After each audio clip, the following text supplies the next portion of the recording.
ಪದ್ಯ 5 ಜಾಲಿಯ ಮರದಂತೆ. ಪುರಂದರದಾಸರು ಬರೆದಿರ್ತಕ್ಕಂಥದ್ದು. ಪುರಂದರದಾಸರು ಜಾಲಿಯ ಮರದಂತೆ ಕೀರ್ತನೆಯಲ್ಲಿ ಜಾಲಿಯ ಮರ ಮತ್ತು ದುರ್ಜನರು ಈ ಎರಡನ್ನೂ ಸಮೀಕರಿಸಿ ರಚಿಸಿದ್ದಾರೆ. ಜಾಲಿಯ ಮರದಂತೆ ಧರೆಯೋಳು ದುರ್ಜನರು, ಮೂಲಾಗ್ರ ಪರ್ಯಂತ ಮುಳ್ಳು ಕೂಡಿಪ್ಪಂತೆ. ಜಾಲಿಯ ಮರವು ಬುಡದಿಂದ ತುದಿಯವರೆಗೂ ಮುಳ್ಳುಗಳಿಂದ ತುಂಬಿಕೊಂಡಿರುತ್ತದೆ. ಇದೇ ರೀತಿ ದುರ್ಜನರೂ ಕೂಡ ಅಡಿಯಿಂದ ಮುಡಿಯವರೆಗೂ ಕೆಟ್ಟ ವಿಚಾರಗಳನ್ನು ತುಂಬಿಕೊಂಡಿರುತ್ತಾರೆ. ಬಿಸಿಲಲ್ಲಿ ಬಳಲಿ ಬಂದವರಿಗೆ ನೆರಳಿಲ್ಲ, ಹಸಿದು ಬಂದವರಿಗೆ ಹಣ್ಣೂ ಇಲ್ಲ, ಕುಸುಮ ವಾಸನೆ ಇಲ್ಲ, ಕೂಡಲು ಸ್ಥಳವಿಲ್ಲ, ರಸದಲ್ಲಿ ಸ್ವಾದವು ವಿಷದಂತೆ ಇರುತ್ತೀಹ.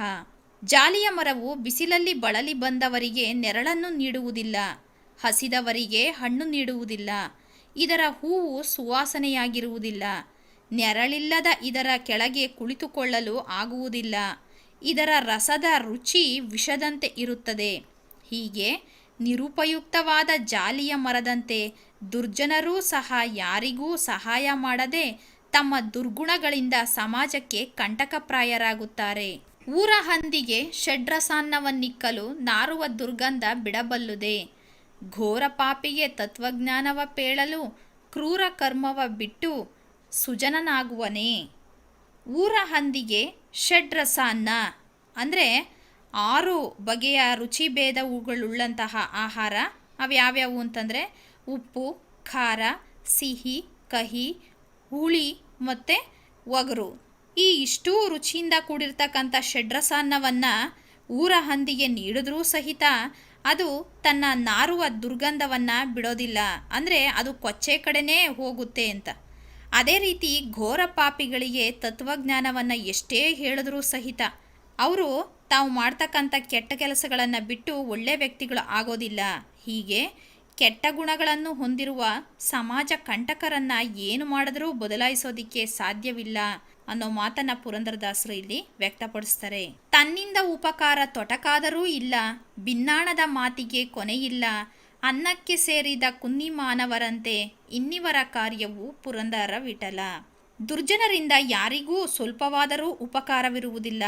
ಆದರೂ ಅವರ ಭಿನ್ನಾಣದ ಮಾತುಗಳಿಗೆ ಕೊನೆ ಅಂತಕ್ಕಂಥದ್ದು ಇರೋದಿಲ್ಲ. ಅನ್ನಕ್ಕಾಗಿ ಅಂದರೆ ಸ್ವಾರ್ಥಕ್ಕಾಗಿ ಸೇರಿ ಕಚ್ಚಾಡುವ ನಾಯಿಗಳಂತೆ ದುರ್ಜನರು. ಇನ್ನು ಇವರ ಕಾರ್ಯಗಳಿಂದ ಯಾರಿಗೂ ಉಪಯೋಗವಾಗುವುದಿಲ್ಲ ಎಂದು ಪುರಂದರದಾಸರು ಹೇಳಿದ್ದಾರೆ. ವಿದ್ಯಾರ್ಥಿಗಳೇ, ಈ ಪದ್ಯಕ್ಕೆ ಸಂಬಂಧಪಟ್ಟಂತೆ 1 ಅಂಕ ಮತ್ತು 2 ಅಂಕದ ಪ್ರಶ್ನೋತ್ತರಗಳನ್ನು ನೋಡೋಣ. ಮೊದಲನೇ ಪ್ರಶ್ನೆ, ಜಾಲಿಯ ಮರದಂತಿರುವವರು ಯಾರು? ಜಾಲಿಯ ಮರದಂತಿರುವವರು ದುರ್ಜನರು. ಪ್ರಶ್ನೆ 2, ಯಾರಿಗೆ ನೆರಳು ಸಿಗುವುದಿಲ್ಲ? ಬಿಸಿಲಲ್ಲಿ ಬಳಲಿ ಬಂದವರಿಗೆ ನೆರಳು ಸಿಗುವುದಿಲ್ಲ. ಪ್ರಶ್ನೆ 3, ಜಾಲಿಯ ರಸಸ್ವಾದ ಹೇಗಿರುತ್ತದೆ? ಜಾಲಿಯ ರಸಸ್ವಾದ ವಿಷದಂತಿರುತ್ತದೆ. ದುರ್ಗಂಧ ಬಿಡದಿರುವುದು ಯಾವುದು? ದುರ್ಗಂಧ ಬಿಡದಿರುವುದು ಊರ ಹಂದಿ. 5ನೇ ಪ್ರಶ್ನೆ, ಯಾವ ಮಾತಿಗೆ ಕೊನೆಯಿಲ್ಲವೆಂದು ಪುರಂದರದಾಸರು ಹೇಳಿದ್ದಾರೆ? ಭಿನ್ನಾಣದ ಮಾತಿಗೆ ಕೊನೆಯಿಲ್ಲವೆಂದು ಪುರಂದರದಾಸರು ಹೇಳಿದ್ದಾರೆ. 6ನೇ ಪ್ರಶ್ನೆ, ಜಾಲಿಯ ಮುಳ್ಳು ಹೇಗೆ ಆವರಿಸಿರುತ್ತದೆ? ಜಾಲಿಯ ಮುಳ್ಳು ಮೂಲಾಗ್ರ ಪರ್ಯಂತ ಅಥವಾ ಬುಡದಿಂದ ತುದಿಯವರೆಗೂ ಆವರಿಸಿರುತ್ತದೆ. ಪ್ರಶ್ನೆ 7, ತತ್ವಜ್ಞಾನವನ್ನು ಕೇಳದವರಾರು? ಘೋರ ಪಾಪಿಗಳು ಅಂತ ಅಂದರೆ ಬಹಳಷ್ಟು ತಪ್ಪುಗಳನ್ನು ಮಾಡಿದವರು ತತ್ವಜ್ಞಾನವನ್ನು ಕೇಳುವುದಿಲ್ಲ. 2 ಅಂಕದ ಪ್ರಶ್ನೆಗಳು.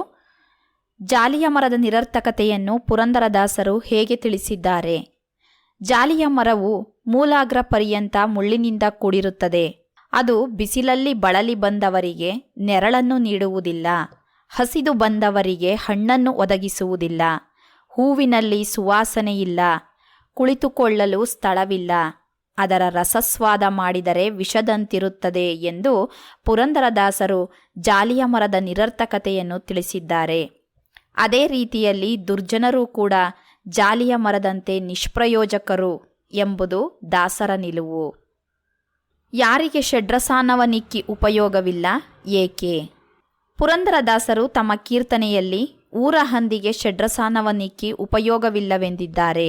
ಏಕೆಂದರೆ ಊರ ಹಂದಿಗೆ 6 ರುಚಿ ಅಡಕವಾಗಿರುವ ಷಡ್ರಸಾನ್ನವನ್ನು ನೀಡಿದರೂ ಅದು ತನ್ನ ನಾರುವ ದುರ್ಗಂಧವನ್ನು ಎಂದಿಗೂ ಬಿಡುವುದಿಲ್ಲ. ಪ್ರಶ್ನೆ 3. ಯಾರಿಗೆ ತತ್ವಜ್ಞಾನ ಹೇಳಿ ಪ್ರಯೋಜನವಿಲ್ಲ? ಪುರಂದರದಾಸರು ತಮ್ಮ ಕೀರ್ತನೆಯಲ್ಲಿ ಘೋರ ಪಾಪಿಗೆ ತತ್ವಜ್ಞಾನ ಹೇಳಿ ಪ್ರಯೋಜನವಿಲ್ಲ ಎಂದಿದ್ದಾರೆ. ಏಕೆಂದರೆ ಘೋರ ಪಾಪಿಗೆ ತತ್ವಜ್ಞಾನ ಹೇಳಿದರೆ ಆತ ಯಾವತ್ತೂ ತನ್ನ ಕ್ರೂರ ಕರ್ಮವನ್ನು ಬಿಟ್ಟು ಒಳ್ಳೆಯ ದಾರಿಯಲ್ಲಿ ಸಾಗುವುದಿಲ್ಲ. ಪ್ರಶ್ನೆ 4. ದುರ್ಜನರ ಕಾರ್ಯ ಯಾವ ಬಗೆಯದು? ದುರ್ಜನರು ಸದಾಕಾಲ ಒಯ್ಯಾರದ ಮಾತುಗಳನ್ನು ಆಡುತ್ತಿರುತ್ತಾರೆ. ಆದರೆ ಅವರಿಂದ ಸ್ವಲ್ಪ ಮಟ್ಟಿನ ಉಪಕಾರವನ್ನೂ ನಿರೀಕ್ಷಿಸಲು ಸಾಧ್ಯವಿಲ್ಲ. ದುರ್ಜನರು ಯಾವಾಗಲೂ ಅನ್ನ ತಿನ್ನಲು ಕಚ್ಚಾಡುವ ನಾಯಿಗಳಂತೆ ತಮ್ಮ ಕಾರ್ಯ ಸಾಧಿಸಿಕೊಳ್ಳಲು ಹೋರಾಡುತ್ತಿರುತ್ತಾರೆ. ಧನ್ಯವಾದಗಳು.